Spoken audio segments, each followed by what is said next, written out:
Rewmi 24 TV.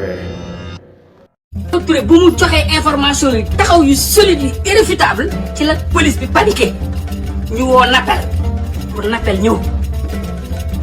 ci la Nappel ñëwee ñu laaj ko lan la toppee Babacar Touré Kewoulo loolu lañ ko njëkk a toppee mu ne da ko outrage à agent Babacar Touré na ko mais yow tu n'es plus agent de la police outrage déglu leen baax de inculpation chef d'inculpation yi outrage à agent dañ ko dindi Babacar Touré bu mu ñëwee dem leen xooli avocat wu Babacar Touré Kewoulo bu ñu génnee dañ ne outrage à agent génne nañ ko parce que Babacar Touré face à face daf ne ko tu n'es plus agent tu as été radié depuis 2014 tu n'es plus agent de la police donc outrage à agent c'est faux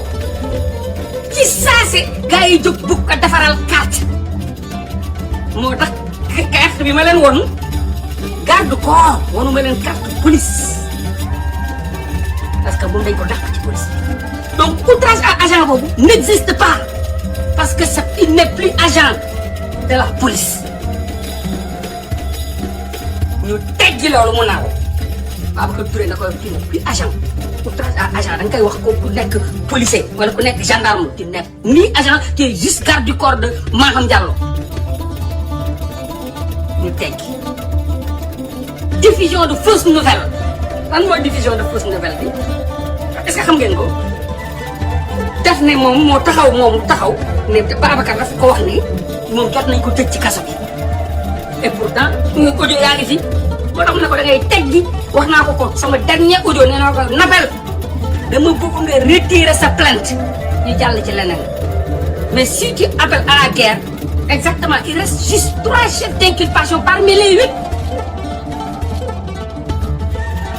ça fii laa toog di liggéey ak moom ci loolu 5 chefs d'inculpation avant ñoo woo Nappel ak dossier yu Babacar Touré teg ci table bi yëpp ba teg rapport de la gendarmerie ñu woo Nappel muy teggi Babacar Touré di ko teggi ba léegi moo tax man bëgguma yegg ci audio yooyu Nappel laa wax mi ngi may dégg dama ne loo ci bax ma ngeer ko je te dis de retirer cette plainte où tu auras tous les audios mafia yi nga def yëpp li nga wax tout dinaa ko teg fii ci Sénégal yëpp ñuy déglu audio par audio kon comme ni ñu rayee manka bu ray fi Didier Badji tëj la ci kaso yi noonu lañ lay rayee yow et tu vas le récupérer ñoom dinañ la rey yow tu vas récupérer cette plainte lan moo tax ñu téye foofu ba léegi Babacar Touré Kewoulo di ko bolom il y avait diffusion de fausses nouvelles faux usage de faux diffamation injure publique usurpation dénonciation calomnieuse il y avait 8 chefs d'inculpation mais après les preuves de Babacar Touré Kewoulo ak menaces yi may def moom Nappel 3 moo ci des diffamation moo ci def dénonciation et diffusion de fausses nouvelles diffamation dénonciation et diffusion de fausses nouvelles loolu moo ci des léegi yeneen yi fan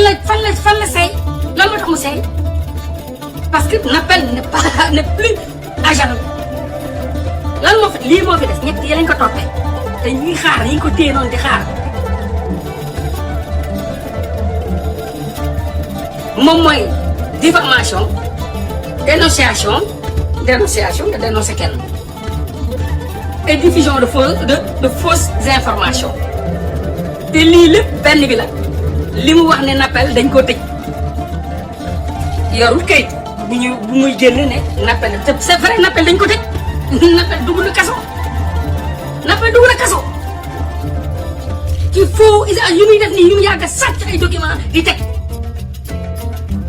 pour l'instant nag soreeguma ak moom lu ma koy mun a xamal mooy na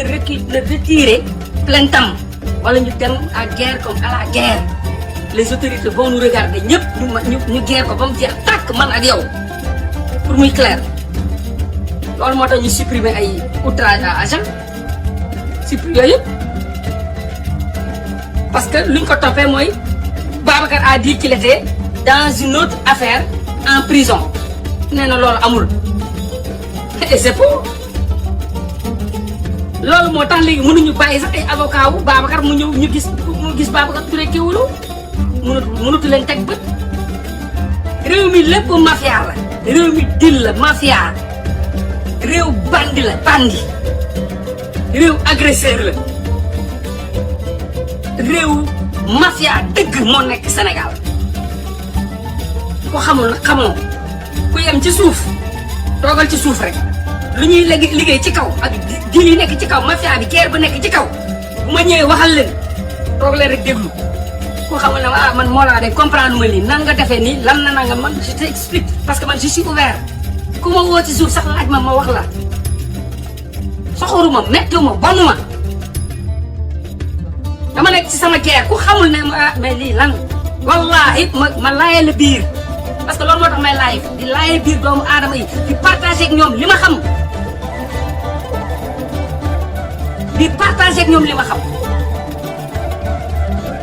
bërki démb am na benn waay fa ay tëjee sax parce que nappel laay waxal rek nappel retiré plainte bi ñu jàll ci leneen pare naa ci